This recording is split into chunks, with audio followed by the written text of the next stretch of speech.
日本語学習初級講座第1回を始めます。You can find English translation in description。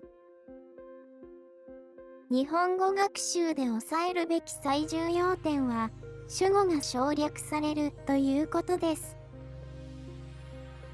ケンとヨシオの2人が会話している場合、ケンがヨシオに質問したなら当たり前ですが、ヨシオの意見を聞いています。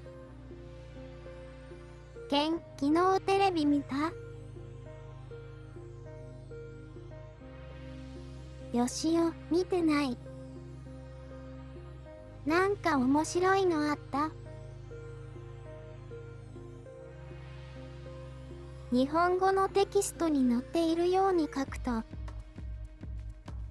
ケン、あなたは昨日テレビを見ましたか？ヨシオ、いいえ、私は見ていません。何か面白いものがありましたか？となります。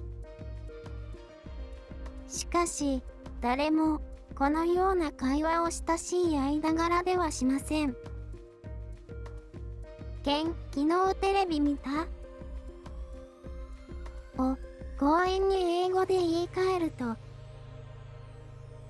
イエスタディ、テレビ、ウォッチと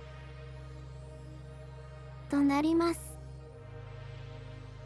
You は省略されています。did のようなものはありません。ヨシオ、見てない。なんか面白いのあった？ウォッチと not something interesting exist is のようなものはありません。二人で会話しているときは、You や I が省略されています。そして、重要なことは、英語をそのまま日本語に変換するのではなく、英語を分解して日本語の語順に並べ替え、その変な英語を覚えることが日本語上達の近道です。例えば、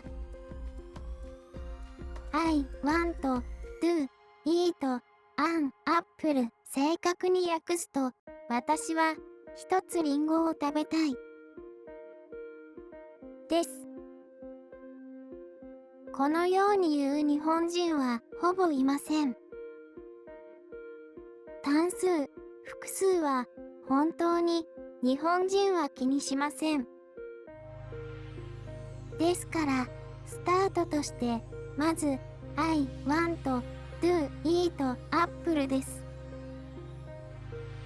そして、日本語の語順にすると、Apple, eat, want, do です。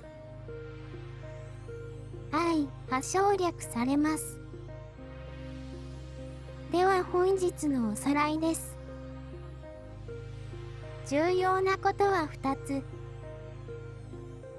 1、日本語は主語をよく省略することを頭に入れておく。2、英語をそのまま日本語に変換しようとしてはいけない。主語と冠詞を抜いた英語を並び替えて日本語に当てはめよ。でした。次回は日本語のひらがな48文字を一気に覚えてしまいましょう。それではまたね。